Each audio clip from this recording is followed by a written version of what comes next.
Hi, welcome to Gilbhub TV. Thank you very much for joining me. Today I want to talk about something which everyone goes through and which everyone has to deal with at some point in their life, and that is disappointment.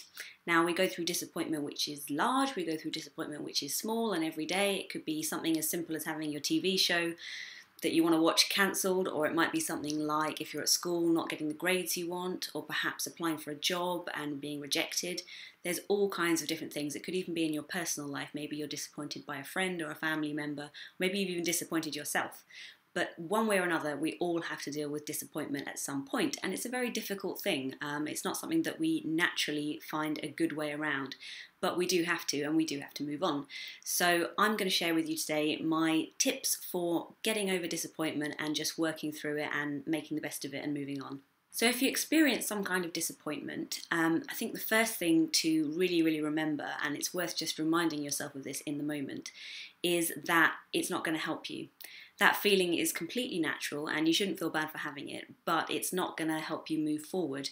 And ultimately, whatever the reason for your disappointment, say for example it's something to do with business, maybe you didn't get a job or a pitch or a client that you were hoping for, that's not going to help you get them back or get a new one.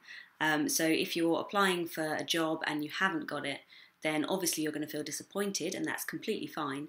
But that feeling is only going to slow you down. So what you need to do is remember that and then take steps to try and move past it rather than staying and dwelling in that feeling. So step number one is to feel it and let it out.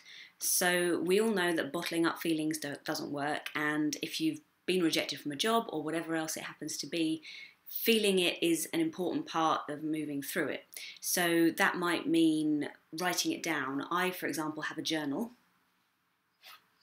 Gosh, that was very American of me. I have a diary, which I write everything down in, but whatever you call it, diary, journal, I basically write things down. And this is something that I've done since I was a teenager, but I find it really helpful, particularly when I'm going through some kind of struggle. So if it's something like being disappointed by something, writing it down and just expressing your feelings is a good way of dealing with that. And another way might be to talk to someone, maybe a family member or a friend, just to get it out, just to kind of voice it and not just bottle it up, but release it. Sometimes you might just need to cry, sometimes you might need to swear if you're really angry, whatever it is, don't bottle it in, let it go.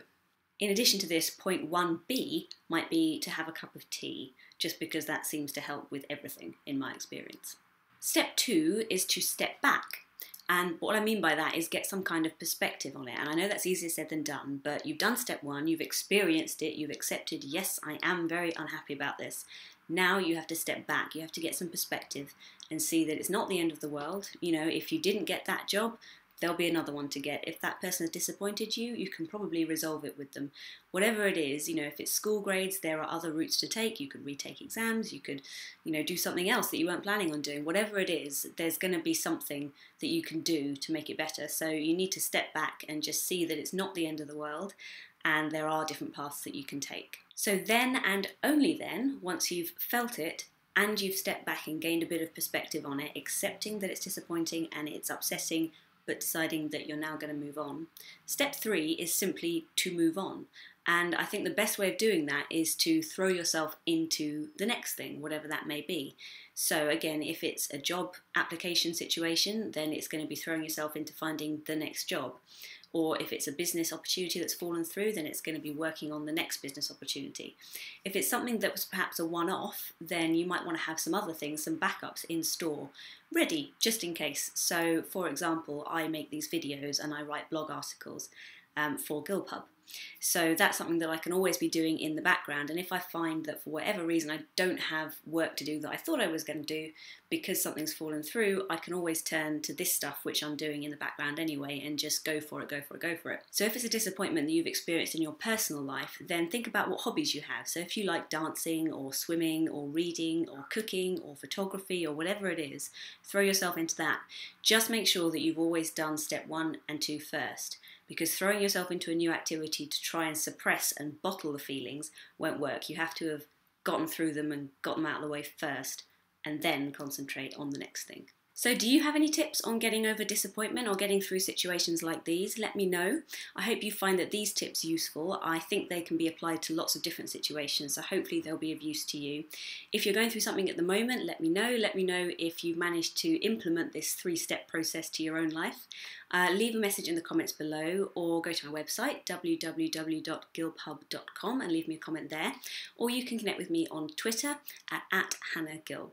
Thanks for watching.